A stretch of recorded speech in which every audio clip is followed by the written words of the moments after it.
Well, hello. I'm working on finishing up on these sporting models, and there was a few things I wanted to make sure that I covered before I moved on to the 1902 military model. I've got one here it's giving me fits trying to get it apart. It doesn't want to go, and it looks like there's a little piece bent on the frame, and I just got to get this slide to just maybe make it over the top of that. There we go. Okay, nice. Now I can clean it.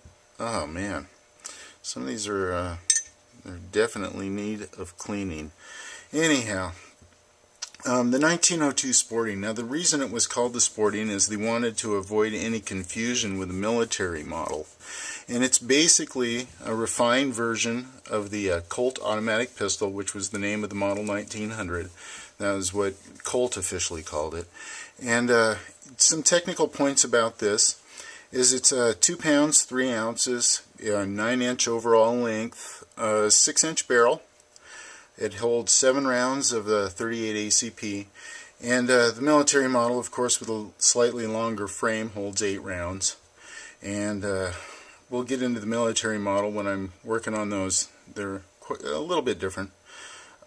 Anyway, they started making these in May of 1902, and they ended in July of 07, and there was approximately 6,900 produced. They started at serial number 4275. Colt at this point in time were all consecutive serial numbers. They used to, when the ordnance inspectors for the military would accept these pistols, if they rejected any, the other pistol that was brought in had to be the same serial number pistol. So because of that, Colt had a stock of unserial numbered frames and receivers. Receivers and slides.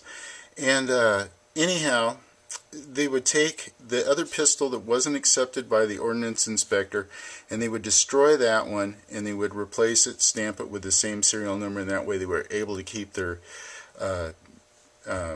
pistols in consecutive order for the military. And anyhow, that left them with a bunch of spare parts, and of course, as I've said before, Colt doesn't like to waste any spare parts, and who can blame them? I mean, that cost you money. So they go ahead and did a cleanup production run of approximately 175 guns with a unique serial number range of 30,000 to 30,190. And so some of the other points about this, the still continued to use the bronze firing pin that they changed to in the 1900, so that's the same. They use the deep rich charcoal blue for the finish on this, as they did for almost all the earlier guns, and I do a little bit of a video on the bluing process. So you can see this one, you can really see the difference between the fire blue. I don't know if the camera will pick it up that well in this light, but here's the fire blue here on like the barrel links, and we got these screws here. The hammer's case hardened, so you can see the color variation in that from the case hardening process. You can see the trigger's fire blue. It's really cool color. I really hope the camera, I'll move it around a little bit, maybe you can catch a flash of it. But anyway, some of the other things, the patents, the patent marks on the slides, they changed this quite a bit. There's 3 lines. They changed it 3 different times. It says on here Browning's patent. This was removed in 1906 by the permission of Mr. Browning. The slide serrations were finally settled on in the sporting run on where they were going to end up in the final production of the 1911. And these are the plunge milled serrations here, which are really hard to get a grip on. They tried a triangular serration, and then they tried and settled on a sawtooth serration. And of course that was again then removed to the rear of the slide like we see in the current production 1911s. So those are some of the things I wanted to make sure I covered in it. There's a couple interesting factory notes. There were less than 200 of these were shipped to London, to the London Colt Armory. So they're rare to find the London stamps or roll markings on them, and there's of course always the British proofs that are put on them at that point in time, so you'll see those. Less than 10 of the sporting models were shipped to Mexico.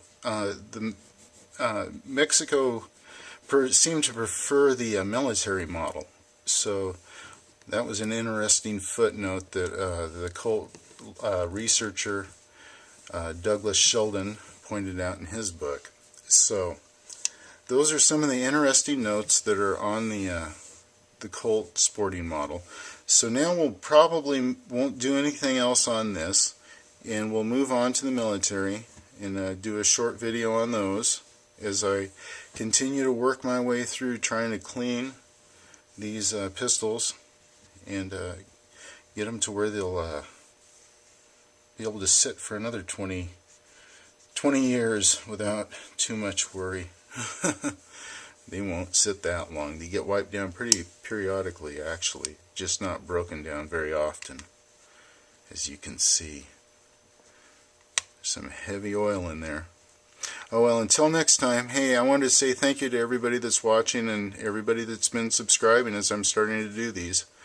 Let me know what you think. I appreciate your input. Thank you.